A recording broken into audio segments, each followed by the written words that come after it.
Hello, everybody, and welcome to Books in Hindsight. I'm your host, author Matthew Hines. Today we have such an amazing show. You're really going to love it. We have award-winning journalist Troy Anderson. He is the author of Trumpocalypse as well as The Babylon Code.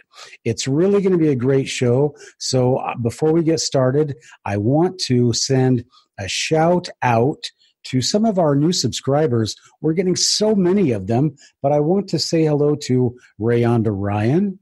I want to say hello to Diana Martinez. I want to say hello and welcome to Elwin, Anthony John, and of course we can't forget White Lotus. Welcome, everybody, to the Books in Hindsight family, and for you dozens and dozens of other subscribers, welcome as well. I also want to say hello to Robin at the Mirage Hair Salon in Redmond, Washington. Robin is a great hairstylist. She did this to my hair, so just think what she can do to yours. And now that brings up another good point. That is, nobody pays me anything to do this podcast or to say anything about them on Books in Hindsight. How we make our money is through affiliate links to books by our great authors. So if you want to purchase one of our guests' great books, please do so from the affiliate links at Books in Hindsight or hindsight.com, where you can purchase my great books as well. All right, last thing, please consider a sponsorship on Patreon to ensure Books in Hindsight continues throughout the years. Now that that's all out of the way, let's bring out Troy Anderson. Let's go to the phone.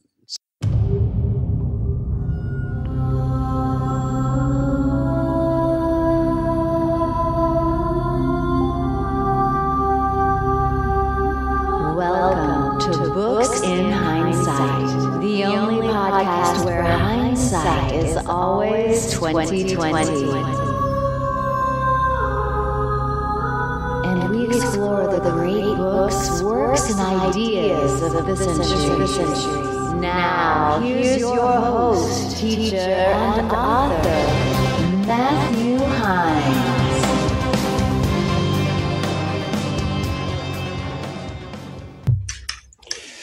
Hello, everybody, and welcome back to Books in Hindsight.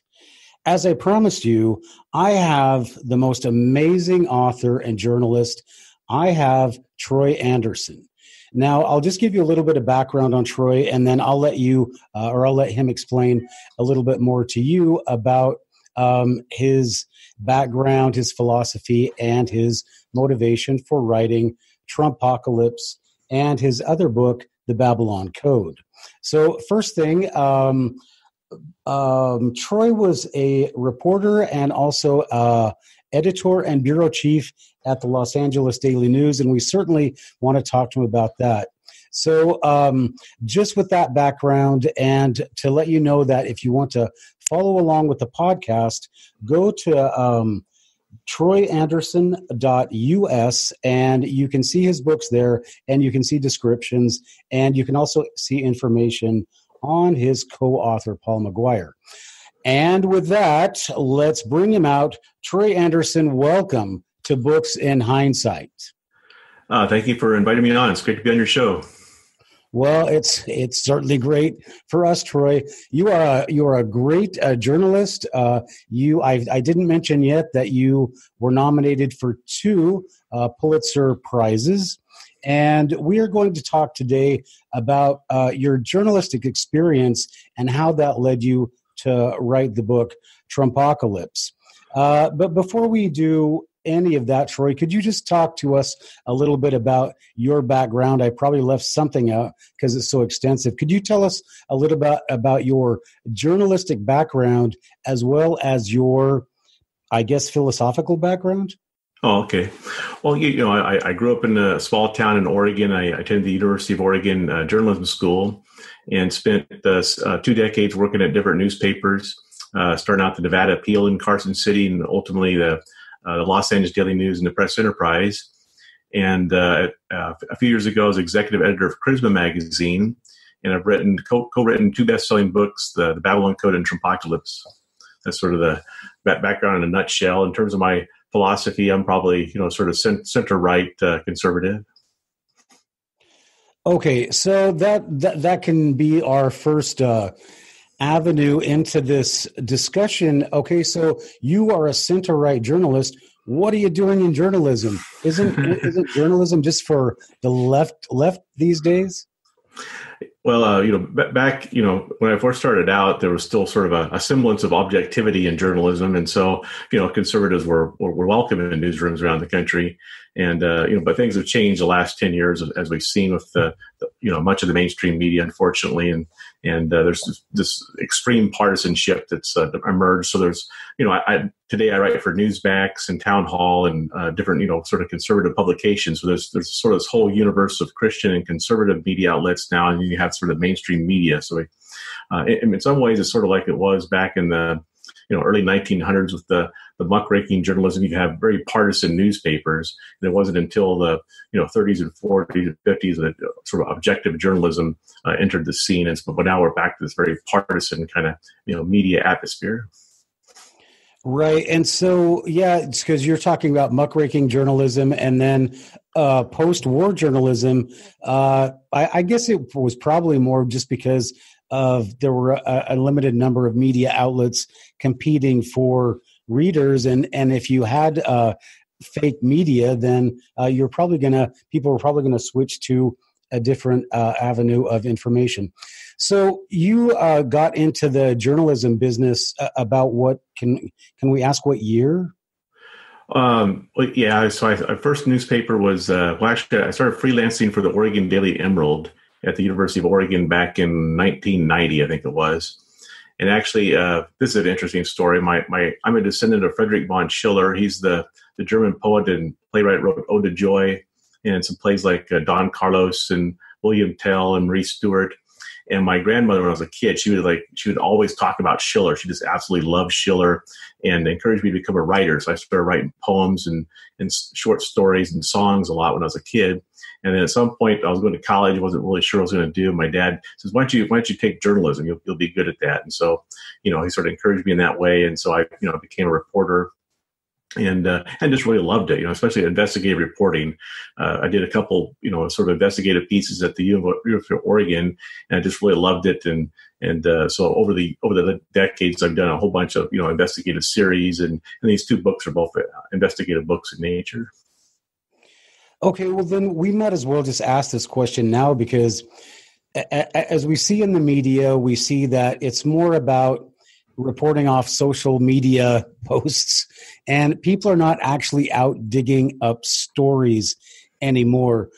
What's the reasoning for that? Yeah, unfortunately, we've lost a lot of the great investigative, journalism that we've seen in the past. And there's still quite a bit going on, but you're right. It's all very superficial and social media driven now. And so, and because, we only have one newspaper and they're not as widely read as they used to be in cities across America, the government's less accountable. And our founding fathers understood that freedom of the press was extremely important in order to maintain a democracy. And so we're sort of seeing the consequences of this as we've lost, investigative journalism, because it's expensive for newspapers and media outlets to, dedicate, a reporter to spend a bunch of time on a project. You got to really, dig into it, research.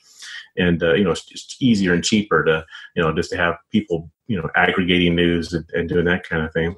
But, we've lost one of our pillars of democracy, which is, the media is supposed to hold the powerful accountable and expose what's really going on, tell people the truth. And so we're in this media atmosphere where, the large media companies are controlled by a handful of, super wealthy globalists, essentially, and who largely dictate sort of the media philosophy and direction today. Okay, and I just want to jump in and say that Troy and Paul McGuire also have another book. It's called The Babylon Code, and we're going to ask Troy to come back at a later date to talk about that. But when he talks about this establishment elite that basically controls the media. That's the topic of that. But in Trumpocalypse, and I want to say that so people understand it is Trumpocalypse. It's a different bent because we're really talking about the reaction to Donald Trump, and I assume a lot of that is, of course, the media. But I have a couple of things that I want to hit on when we're talking about why the media doesn't do its job. The first one is, and you touched on it, it's a corporation, right?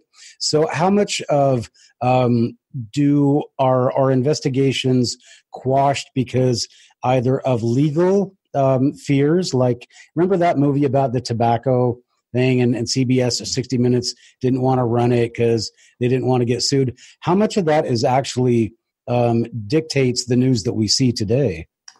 Yeah, I mean, there's still quite a bit of investigative journalism going on, but there's sort of like certain taboo topics that you're not allowed to investigate in the mainstream media. For instance, here's an interesting story. I interviewed Jim Marrs, who's a New York Times bestselling author, who wrote Rule by Secrecy and a whole bunch of books that sort of expose what we're talking about here, sort of the globalist elite and these secret societies and the real power structure of the world. And he used to be an investigative reporter at the Fort Worth Star-Telegram. So we were doing an interview, we're sort of swapping stories, and he told me that when he was working there, he discovered that the CIA had an ownership in the newspaper. And then he found out that most of the mainstream media companies around the country all had sort of this partial CIA ownership. And he was shocked, And I remember, I went to one of my editors at the LA Daily News back in, it was like 2000 or something like that. And I'd read Rule by Secrecy. I was just blown away by this book. I was like, wow, there's all this evidence of what, sort of how the world really works. And I sort of told her a little bit about it. And she goes, shh, we don't talk about that kind of stuff here. So there's, sort of this unspoken rule, in the mainstream media that there's certain topics you just don't touch, and it's sort of the causes of the globalist elite, these mega corporations and there's tons of money, tons of power, tons of influence. There's just certain things that you're pretty much not allowed to dig into. Okay, so Troy, what are you allowed to dig into then? I mean, it sounds pretty limited. Well, I mean, today I have, pretty much, widespread freedom because I'm an independent journalist. I write for different media outlets and mostly conservative ones. And so there's really no restrictions on me now. That's why we were able to write the Babylon Code, which is an expose of globalism, and combined with exploration of mystery Babylon in the book of Revelation. And then, President Trump ran a campaign of Americanism, not globalism, would be our credo. And he was the first president to sort of challenge the globalists. And so our second book is the second book in the series and explores the prophetic significance of his presidency and how it fits into unfolding end-time events. And then also a further expose of the globalist elite and what their ultimate plan is. Okay. So, yeah, let's I wanted to just talk a little bit more about your journalistic background. So you write for also like Reuters. You're a mainstream writer, you're a mainstream journalist. So what do you think the effect is of basically, because you're talking about you have your left-wing news, your right-wing news, and Ronald Reagan, I think, said it that, well, we just have different versions of history. So what's the danger in this? Well, yeah. So essentially you have sort of half the country reading these conservative, media outlets. And so they're getting, sort of that skewed kind of version of reality. And then you have roughly half the country reading these, sort of liberal, progressive kind of media outlets. And so they're getting that version. And so there's sort of equal indoctrination going on both sides. And, it's not really good because, people aren't getting the full spectrum of information. I believe that most of these conservative outlets and Christian outlets are giving us, pretty much what is close to the truth.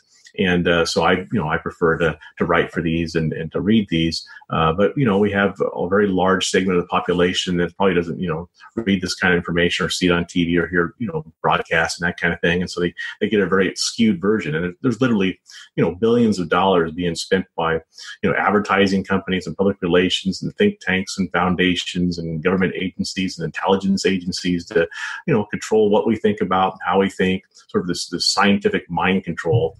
involves social media and all different types of things, Hollywood, and to control how we think. And we're sort of living in this Orwellian Big Brother world that George Orwell warned us of in 1984.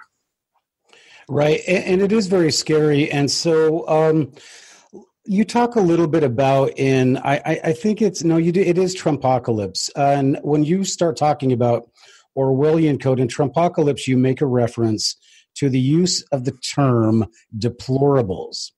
And we've never seen anything like this in American history, but we saw it in Nazi Germany, right? Where the Jews and other people were considered like subhuman. And suddenly we have a political party basically calling a very large portion of the United States subhuman. And so where does all that come from? And how did Donald Trump spark that? Yeah, so over the last several decades, we've seen sort of these memes enter public consciousness. Like in Trumpocalypse, we point out that the term conspiracy theory was actually invented by the CIA to discourage journalists from investigating, certain kind of corruption scandals involving, very powerful, wealthy individuals. And deplorables is another kind of a term that was most likely developed by some think tank. And, Hillary Clinton, of course, used that term in her speech and became famous. And now, many people sort of, sarcastically refer to themselves as deplorables. But the danger in these kind of terms and this, these memes and way we become to view ourselves is that, in a way it dehumanizes people, and it sets us, essentially, what the elite are doing here is they're setting up conservatives and Christians as, so by demonizing them constantly and using terms like deplorables that, you can sort of, take the moral high ground and say that we're better than these people and therefore we can discriminate against them. Ultimately, the Bible warns that this will result in persecution and widespread death of Christians. And so, we're on this downward spiral towards, I believe, what, the Bible predicts will happen. And this is part of what we're seeing, how this is unfolding. Yeah, and it also, listening to you talk, Troy, and I'm taken back to World War I and the racist of the depiction of the German as the Hun and this evil blood dripping skull coming after you, and then depicting the Japanese as subhuman. And I don't know how much it went on in Korea, but it seems like this is something the government is used to. It seems like a common tactic when they want to get people motivated. So that really scared me, that in the United States, where we all get along and we used to joke around and politics was funny and it was fun, but now it's just it's an excuse for hatred or whatever. But okay, so let's get into Trumpocalypse. I have to ask you, because the predecessor to Trumpocalypse, would you just give us a little background on the Babylon Code? Oh, okay. So, yeah. So, the Babylon Code is the first book by Paul McGuire and I, my co-author, Paul McGuire. He's an internationally recognized prophecy expert, Fox News, History Channel commentator. He used to have a nationally syndicated radio show called The Paul McGuire Show. It's heard all over the country. And so several years ago, I got to a prophecy conference when I was a reporter at the LA Daily News. I've always been interested in prophecy. A minister who led me to the Lord when I was 11, he gave me a copy of Hal Lindsey's The Late Great Planet Earth, and it was the best-selling book of the 1970s. And so I just became very fascinated with Bible prophecy. So I went to this conference, and I think Tim LaHaye was there, and David Hawking, and Paul McGuire speaking with like several thousand people there. And I heard him say, the world is undergoing the greatest transformation since the Tower of Babel, a coming global government, cashless society, and universal religion. And when I heard that, it just struck me that, my God, if this is true, this is a gigantic story. So I introduced myself to him. We became friends, and it began this decade-long sort of journey of reading hundreds of books, doing hundreds of interviews, reviewing thousands of pages of, government documents and, all kinds of different reports and news stories. And so we sort of put this all together, all the evidence, the best evidence that we could find to dig into this question: are the global elite Are they involved in some kind of plan to, create some kind of globalist society, some form of global government? And how does this fit into Bible prophecy? And is it predicted in the Bible? And so, we interviewed everybody from Billy Graham and Tim LaHaye, Hal Lindsey, Joel Rosenberg, Rabbi Jonathan Cahn, Pastor Greg Laurie, all kinds of faith leaders and prophecy experts. And the overwhelming consensus is that, yes, we're in the run-up to these end-time events predicted in the Bible. But then even more surprising is we interviewed secular experts like Noam Chomsky and professors at Princeton and Yale and Oxford. They have these existential risk institutes, Future of Humanity at Oxford, and they believe that we're approaching the end of human civilization. They're concerned about nuclear war and extreme climate change and artificial intelligence run amok, or we could get hit by an asteroid, things that are extreme pandemic that could go worldwide. And so there's this consensus among both essentially sides that, we're in great, great danger, and this is a real threat to humanity. Okay, and so basically the consensus is the clock is ticking. Now, you keep referring back to this biblical code, which is really what I like to do is bring Troy back and talk about the Babylon Code. But how does this code apply to President Trump? Yeah, so the Babylon Code is an expose of globalism and delves into the things I just talked about, but it also explores what's considered one of the Bible's greatest mysteries. It is called Mystery Babylon in Revelation 17 and 18, and Bible scholars have puzzled over this for centuries as to what Mystery Babylon is. And so we first read about Babylon in Genesis 11, where it talks about the Tower of Babel and Nimrod, this dictator, this tyrant, creating this great tower. And so there's been all kinds of questions about what was the purpose of this tower? Was it some kind of occult or astrological tower? Was he trying to contact demonic entities? Was it some kind of portal? And so, God sees that, humanity is not obeying his commands to, spread throughout the world. And so he intervenes essentially what is the first attempt at a globalist society, a sort of, a world government of its time, an economic system, a cult-based religious system. And many people believe that ancient Babylon is the origin of the secret societies. And so for thousands of years after Babylon, these secret societies, all kinds of different names over a great period of time, passed down all these secret knowledge that these secret societies today maintain. And so then we see Babylon reemerge in the books of the prophets, and it's often used as an instrument of God's judgment, and sometimes it's judged involving the Jewish people. And then Babylon reemerges in Revelation as this great mystery. Is it some kind of worldwide system that emerges in the end times? Is it, there's been speculation, could it be the Catholic Church? Could it be European Union? Could it be America?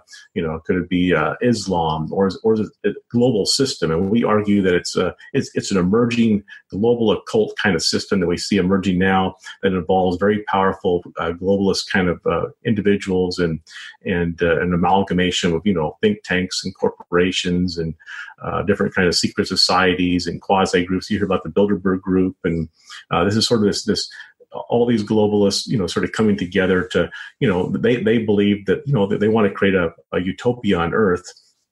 And because of their great concerns that we could, destroy ourselves with nuclear weapons or climate change could, cause potential extinction on the Earth or something like that. So they have all these concerns, and so they think the solution is that we create some kind of globalist society so we can address poverty, get rid of nuclear weapons, and address climate change, and then everything will be fine.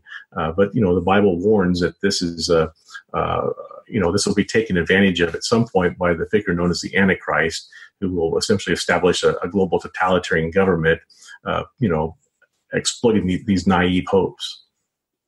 Okay, and I would just have to throw in here, because I've been seeing this most of my life as well. I grew up in the LDS church, so we're also very aware of the book of Revelation and Babylon. And as a person who studies history, I would say that, there's been so many times in history where you look at Revelation and then you say, oh, well, this could be like the fall of Constantinople. This could be a different time. So what makes now so different from all these other times? And I think that people said Ronald Reagan was the Antichrist because he had there were 6 letters in Ronald Wilson Reagan. So why now? Why Trump? Speaking of Ronald Reagan, I did an interview with Jerry Jenkins, who co-authored the Left Behind series with Tim LaHaye, and he said that the most popular letters they get, still get tons of mail and have got tons of mail for a couple of decades now, is about half the mail they get is people saying that the current president is the Antichrist. And so this is a speculation that's gone on for literally centuries. You can go back and see all kinds of different, leaders over the centuries. Everybody thought that was this person was the Antichrist. But what is different today is that, one of the major, super signs of Bible prophecy is the rebirth of Israel in 1948. And there's many prophecy experts that believe that the generation that saw that happen would see the fulfillment of these prophecies. And so that's one of the major things that leads prophecy scholars to believe that we're living in this time. The other thing that's very interesting is that for the first time in history, we have the technologies to actually create some kind of global economic system where we're seeing the rollout of these microchip implants at different companies around the world. And there's a move towards a cashless society. And this is the first time in history where we actually have the technology to create some kind of global economic system. And we have this massive surveillance state. All our cameras, our cell phones, even our TVs and other electronic appliances, they can literally turn on these things and record us in our homes. We're almost like living in the Truman Show now, where you've got the NSA and all kinds of intelligence agencies just literally, gathering just gigantic gigabytes of information about everything we're doing, worldwide. And so we have this Orwellian surveillance society for the first time in history. So, we're actually at the point in time where the technologies allow for some kind of, global system. And we have, for decades now, the globalists are trying to move us into this globalist system. And this is really the first time in history that's actually really possible with all the different, international laws and treaties and the United Nations and similar bodies, the, World Bank and IMF and all these things. We have these international organizations that could potentially, be used to, facilitate this kind of thing. And the Bible says this will ultimately happen. So we're sort of seeing it all unfolding now for the first time. There's many other different signs. There's speculation that we've seen an increase in, gigantic natural disasters over the last, 5-6 decades. And, Jesus warned about things like that. But I think the technologies and the push for globalism and the rebirth of Israel are some of the key things the Bible talks about that, indicate we're living in this time.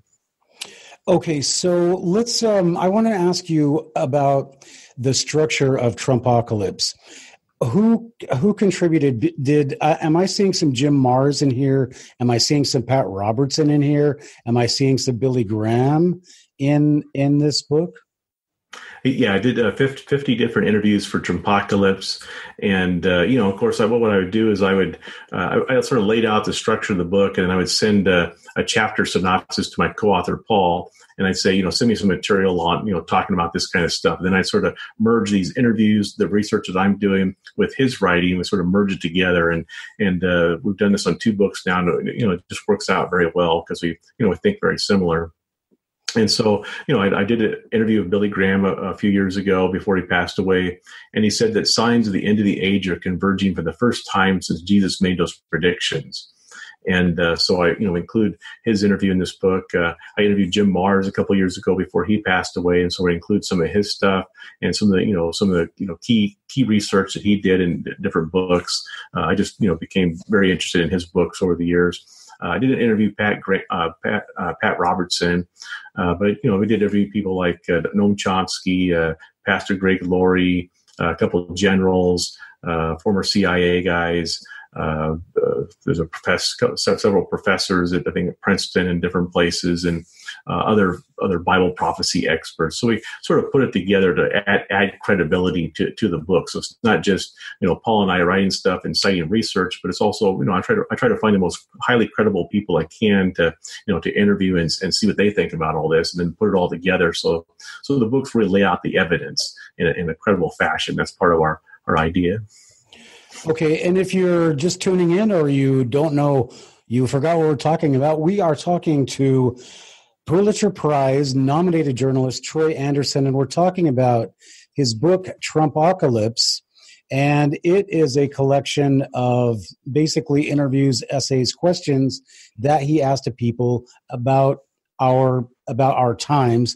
And did you ask them necessarily about President Trump?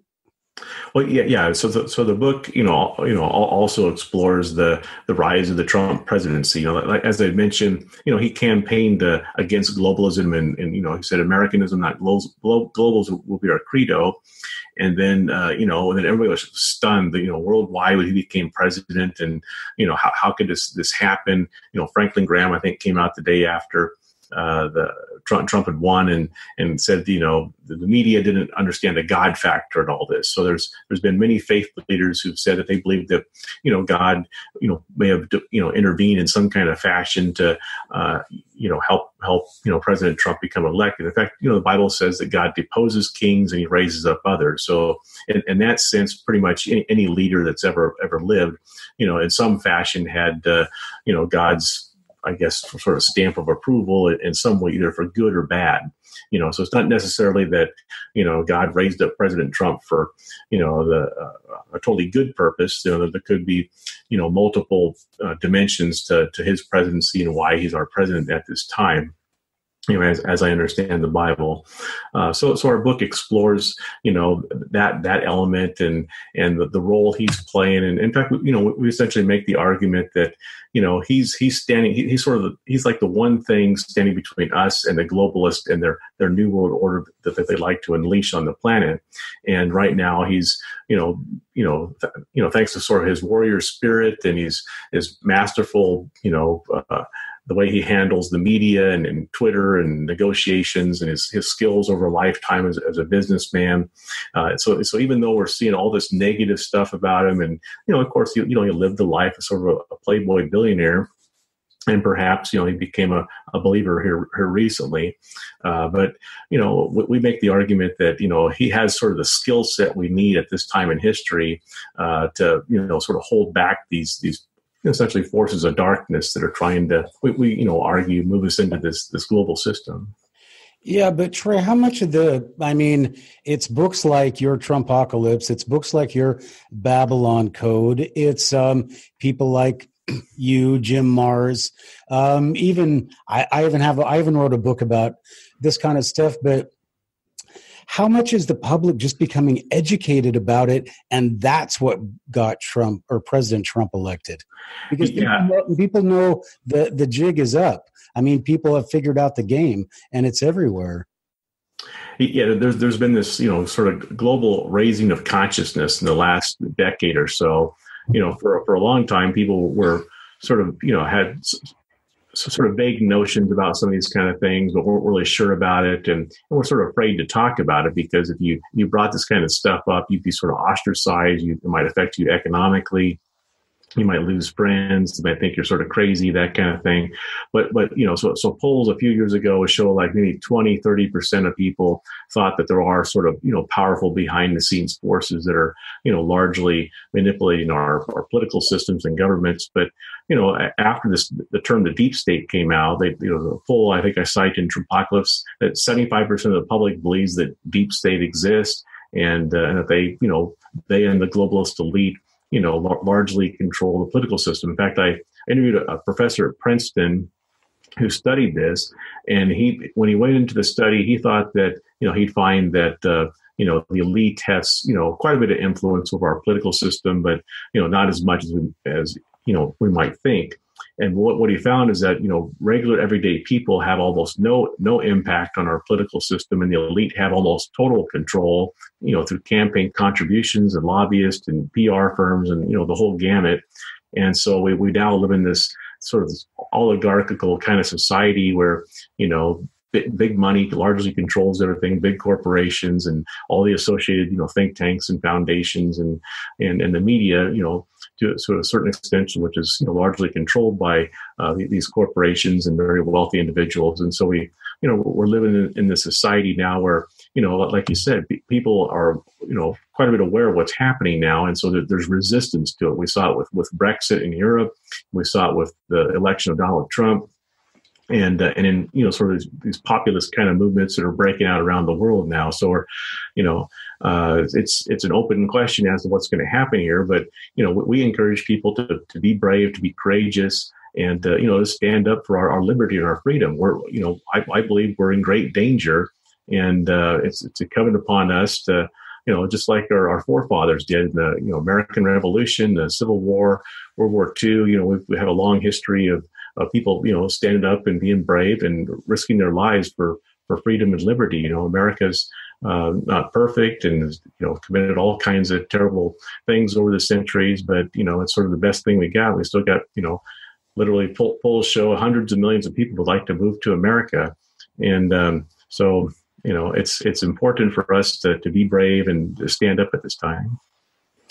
Yeah, and you'd be proud of me, Troy, because I risked my life. I ran as a Republican for the Senate in Washington State. Oh, is that right? Yeah. So yeah, because I'm just like that. I'm a veteran, and I really couldn't stand what was going on. But let's try to be as objective as possible when we're talking about your book. So let's talk about. You talked about people not wanting to get involved because of financial concerns. Can you explain a little bit about what financial concerns we should have and what you uncovered in your book? So what I was referring to there is, if you talk about this kind of stuff, it could affect, your employment. It's, one of your bosses, doesn't like this kind of thing. But that's a thing for a journalist to consider. God is, taking care of me is what I believe. That's what I was referring to there. Yeah. Well, I was kind of going back to Pat Robertson's book, which I read, I think I was in the 10th grade, and The New World Order. And he just talked about how newspapers, people who rely on banks for things like payroll are not going to say or do things because once you cut off their source of funding, they're no longer viable as a business. And how much of that is a threat to what people say and how they conduct business? Yeah. I would say that is a threat, and that's one of the great dangers. If we move into this cashless society, this would give the elite, control over our money or our finances, and so, like we're seeing happen in China now. They're rolling out this social credit score, and the idea is essentially if you sort of go along with the communist state, then you get a high score, and so you can travel, you can buy good, nice homes, you can get a nice job, and you sort of have freedom in society and you get all the benefits. But if you have a low score, then you're sort of discriminated against, and you may have trouble finding employment, getting a driver's license, that they're still developing it. But the concern is this kind of thing can be rolled out worldwide, and it's very dangerous. I mean, this is completely Orwellian, and so that's one of the things that could be part of this system where they use that along with the cashless society to sort of control dissent and clamp down on people objecting to what's happening. Yeah, and I saw a thing on, they did a documentary on Google and how Google has almost adopted these same policies. And you've probably seen it because you do a lot of investigative reporting, but there was a Canadian that he went against something and they completely cut him off. So once you're de-Googleized, you're completely out of business. No YouTube videos, no Gmail, no nothing. And all your information is just gone. So, and there's nobody to check that. So did you uncover, did you cover this in Trumpocalypse? Yeah, I haven't heard about the de-Googleization. deal. But we're hearing more and more about all this censorship going on. They deplatformed Alex Jones, and there's I'm hearing from many friends and people, especially people in sort of the Bible prophecy community, that have ministries and write articles about this kind of stuff. That their Facebook posts and their Twitter posts and similar kind of social medias, the views and such, YouTube is down quite a bit. So there seems to be sort of widespread censorship going on of certain kind of conservative kind of views. And it's a widespread phenomenon now, it seems. Do you find yourself censored? Not so much. I think generally, my social media is about the same as it's always been. I still get, thousands of, views and hundreds of likes and that kind of thing. So I don't, maybe I'm under the radar or something. Yeah. Well, don't monetize your videos. That's my trick. So here's what I have to ask you. Now, we've talked about how, we talked about Googleization and there just doesn't seem to be an upcry where if this stuff would have happened in the 70s, could you imagine? Remember when they had those Hal Lindsey videos about the end of the world, and remember the Omen and all those? Could you imagine what would have happened if the things that they're doing today had happened back then? Did you uncover this in Trumpocalypse or the Babylon Code about what was the conditioning process that brought us to basically a population of people that just take everything for granted and they just don't ask questions? Yeah, this is an interesting phenomenon. So when I became a believer back in 1979, everybody was talking about the second coming and, Hal Lindsey's book and, the Omen, and like you said, and it was a real popular topic back then, and churches would often talk about Bible prophecy. You could go to like a camp or something and hear, preachers talking about this subject. But today there's almost like this, even though we're watching all this stuff actually happening now there's like this silence, especially in the church. There's a small percentage of churches that today they'll talk about this and are brave enough to talk about it, but most of them just sort of avoid it. And I think part of the reason is there were so many, predictions made over the last several decades. Is sort of Bible prophecy a bad reputation, and there's certain figures that would predict dates and that kind of thing. And then people would sort of laugh at it and think there's 2,000 years of history of people believing this was it, and they've all been wrong, right?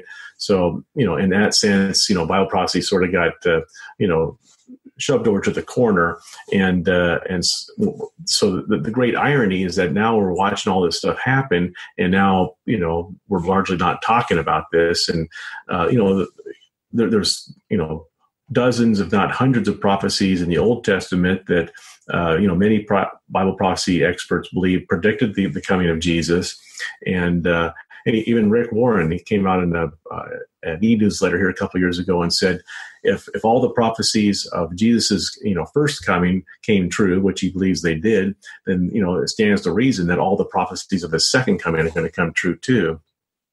So that only God could accurately predict everything that's happened in history through these prophets and the biblical books, and so. When you really study the prophecies, it becomes apparent to you that, God did sort of lay out the history of the world and the future. And there's a great deal of evidence as you really dig into this. Okay. And Troy, do you see any danger you're a journalist and you have to do, your job is based on your objectivity. So you'd see any danger in any of this stuff by, like the true believer that just has his own opinion and nothing can change? Could there also be a danger from that kind of an element? Well, yeah, of course. People get too obsessed with this kind of thing and too dogmatic about how everything is going to unfold. Like with this controversy about the rapture. So you've got a large segment of sort of the Bible prophecy community saying they believe that the rapture won't happen until the mid part of the tribulation, or maybe at the end. And then there's sort of the popular left behind kind of theology that there's a pre-trib rapture. So there's these differences within Christianity. Of course, nobody knows for sure, right? Only God knows how this is going to work. And there's other types of things like that. So it's, it's good to be wise, to be moderate, and to realize that we're not perfect. We can't figure out everything, but I believe we can sort of generally figure out that we're approaching these kind of events just based on what the kind of signs that Jesus and other prophets told us to look for, and what we're seeing unfolding in the news now. Okay, and so there would also be people who would say, well, I'm not sure about the people that your sources for the book. So, and I'm going to use Billy Graham, God rest his soul, as an example. They'd say, oh, he's friends with the Bushes. He's one of them. But he's part of your book. So where does Billy Graham, and when you talk about the church, what church are we exactly talking about? Okay, yeah. So, sometimes I'll post a quote from Billy Graham on Facebook, and somebody will make this claim that, he's friends with the Bushes and different presidents over the decades, or maybe he's a Freemason or something like that. And I've dug into this kind of thing and could find no evidence of that. There's all kinds of wild, conspiracy kind of things out there on social media.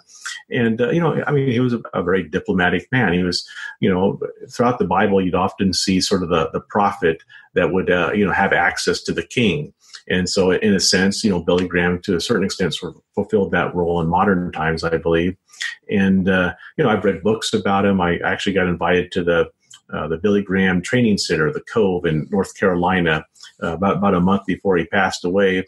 And, got to spend time sort of wandering through the hallways there, all the pictures of his life, and talking to people about his life and his story. And it just struck me as a very credible, very devout Christian man, a great man of God. And so I trust that, he was telling the truth. And so even if he had associations, even if he made some mistakes in his life, we all do, it's just sort of the way politics and religion work in our modern world. What was the second part of the question? It was just more about what church, because I think it's Trumpocalypse, you talk about leaders of the church, and there are a number of different churches. So which are we talking about? The Catholic Church, Evangelical Church, the Mormon Church, now the Latter-day Saint Church? Which church? Oh, okay. Well, I grew up in an Assemblies of God church when I was a kid, and now I attend a non-denominational church. I go to Mariners Church in Irvine, California. And so when I talk about the church in the book, I'm referring sort of the greater body of Christ. This would be, Protestant denominations and Catholics. That's when we say a church, you sort of mean the greater body of Christ. I think there's 2.4 billion Christians, throughout the world, something like that now. Okay, so what do you say to, and we're going to have to just jump back into this conspiracy mode, but the people that say, well, the majority of Christians are Catholics, and we're not sure where the Pope lies in all of this global elite stuff. What do you say to that? Well, there has been growing concerns, especially among conservative Catholics, about some of the things the Pope has said and did. And, there's been several popes that have called for a global public authority. And, so, I don't know for sure. I haven't really dug into it that deeply, but, there are concerns out there about that aspect. But I haven't really dug into that. Okay. Then let's talk a little bit about, in Trumpocalypse, you basically, can you give us the inspiration for the title? Oh, okay. So the day after the election, my co-author called me. He was just like flabbergasted that President Trump had won. And so I think we had a call scheduled later that day with our literary agent. And our literary agent handled the Left Behind series and, represents a lot of faith leaders. So we got on the phone with him, and I think there was headlines in the Washington Post and the New York Times and different media outlets about the Trumpocalypse. So there's all these concerns about, President Trump is elected, he's going to bring about the end of the world. So our agent, so we're talking about this, and just struck us that this was a gigantic development, because the Babylon Code was an expose of globalism. Now we have this president elected who's fighting against the globalists. So it seems like a sort of a natural progression. We wanted to write a series of investigative books, sort of tracking unfolding end time events as they happen. And so our agent actually, he said, why don't we call the second book Trumpocalypse? So that's how it came about. Okay, but it's not. It's because what it really does sound like it's anti-Trump and all that, but it actually is a very interesting way of describing how kind of Trump fits like you said, he fits like Patton fit the role for World War II. Trump kind of fits the mold for what we need now. Now, can you talk a little bit about the opposition to Trump? Let's talk about, first of all, the media, since that's your forte. Why are they so opposed to Trump, besides the fact that it's cheap ways to report news? Well, yeah. Beyond, so all the media, most media companies have had a gigantic boom, and thanks to President Trump getting elected, because he's so controversial, so bombastic. You never know what he's going to say. He's not politically correct, and so it's great for in terms of news value. But beyond that, we see this massive sort of very negative coverage of President Trump. There's been polls that have been done that found that the media coverage of President Trump is far more negative than most prior presidents, at least that we're aware of. And so, why is this? And so, other polls show that, most of the mainstream media is now full of, liberals and progressives, and the percentage of conservatives has been declining for quite some time.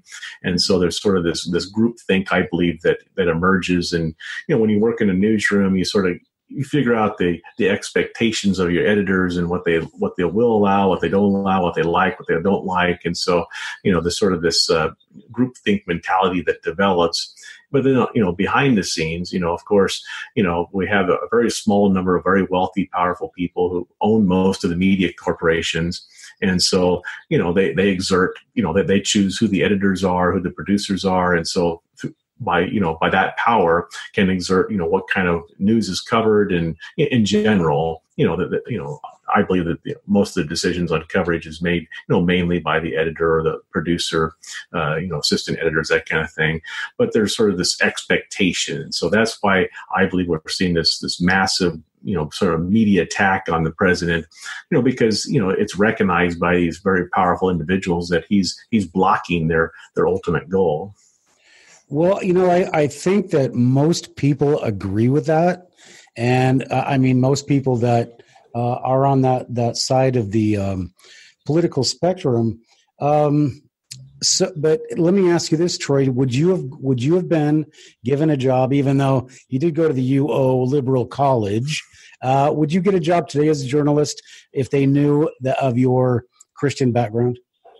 I sort of doubt it. I don't know for sure, but it would probably be, unless I was applying for a job with a conservative, media outlet, a conservative editor, or somebody that sort of probably shared these kind of beliefs, it'd probably be difficult to get a job again at a, large mainstream media outlet. Yeah.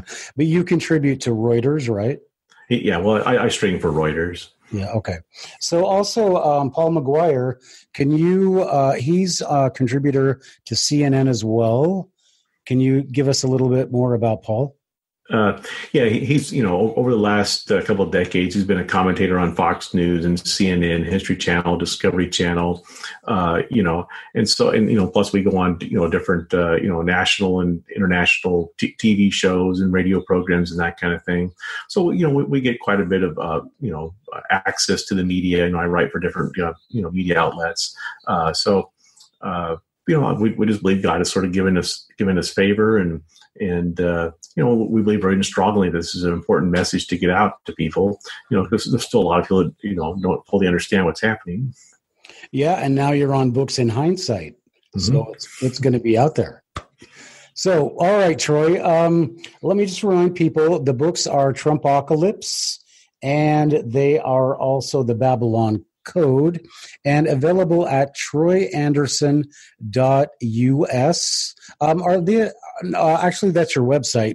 They're available on Amazon, iTunes, Nook, and I know that because I have them all posted at booksinhindsight.com, and I'll put them on hindsight.com sometime today. So, Troy, it's really nice talking to you. You said you were going to write a series, and what are you basically keeping track of, and what's the next project? Yeah, my co-author, Paul McGuire, and I are beginning to talk about the next book. We can't release a title yet, but it's going to explore sort of the next big, gigantic phenomena that's emerging. It has to do with technology, but that's all I can say at this point. I'm sworn to secrecy. Okay, but I'm sure it's going to be frightening. So, what are readers going to get out of Trumpocalypse? Are they going to get an education? Are they going to be terrified? What are they going to come out of it with? We've gotten hundreds of 5-star reviews on Amazon. People say it's dangerously hot, phenomenal, riveting, anointed. Can't put it down, that kind of thing. And so people are going to learn a lot about Bible prophecy. They're going to learn sort of an unusual perspective about why President Trump is president now, and a lot of evidence and interviews about sort of unfolding end time events. So most people that read this book really enjoy it. It's sort of like the Babylon Code, sort of a mystery that you sort of go on this journey of discovering these forbidden kind of knowledge kind of thing. And so we think people like it. In fact, we've got an agent in Hollywood that's beginning to shop it around to the different faith divisions of the Hollywood studios, and so we'll see if we end up some kind of film here. Okay. And we're getting pretty close to the end. I want to ask you one or two more questions. What does immigration have to do with Trump? Okay. Well, one of the concerns is that with all this sort of illegal immigration going on in Europe and of course here in America, that is this being used by the elite to somehow weaken our democratic system, and of course the Democrats would like to legalize a lot of these people so they get more voters essentially, and so there's sort of these complicated, very sophisticated strategies involving immigration. Of course, we have laws in America about legal immigration, and we're all pretty much immigrants. My ancestors came here over the last several hundred years, and probably yours did too, and most of us. So, but it's it's about the matter of illegal immigration and what kind of threats some of these people coming to the country pose. And so, I'm not really totally up on all the intricacies of the immigration thing, but that's sort of what I generally know. Okay, do you think there's an anti-Christian bent to immigration policy? Anti-Christian bent. I'm not really sure. The Bible talks about welcoming strangers and helping downtrodden and the poor, and of course there's much persecution and terrible things that happen to people around the world, especially Christians. So in that sense, it's good for us to take in people and help people, and also I think the births of Americans is not as high as we'd like, and so immigration is a good thing. God loves us, loves everybody, but we need to be. Jesus also told us to be wise as serpents and harmless as doves, and so we just need to use common sense, and because there's a certain amount of criminals and terrorists. One guy interviewed for the Trumpocalypse, one minister said that he was told by intelligence people that the terrorists have essentially camps and cells set up all over our country. So in case something ever does happen, they can, sort of signal them. So, we live in a dangerous world, so we need to be wise and prudent in how we handle things. All right. Well, Troy, that is just great advice. I'm going to have to end this interview now, but Troy, I cannot thank you enough for being on Books in Hindsight. I've tried to get Troy on here since December. And I had to keep going back and changing because Troy is just so busy. And the reason you couldn't get on before was because of your camera. You were going to get a camera. So I see that's working out quite well for you. Yeah, I appreciate that. My wife got me lights and a camera for Christmas, so we're sort of setting up the office as a little studio here. All right. Did you go with the Brio and all that? Yeah, I think we ordered it pretty much what you said. Yeah. All right. So thank you. Well, you're looking great. You're looking really good. Oh, thank you. Well, Troy, it's really been great having you on Books in Hindsight. So I'm going to say goodbye to everybody, and then I will talk to you for just a second. So for everybody out there, this is Troy Anderson. He is an award-winning journalist, and the books are The Babylon Code, which I want to bring Troy back to talk about, and his most recent book on Books in Hindsight, and it is also available at hindsight.com, and Troy's website is troyanderson.us. This is Matthew Hines for Books in Hindsight. Order these books as soon as you can. They're very interesting, and for everybody out there, especially all you kids, I want to encourage you to please keep on reading.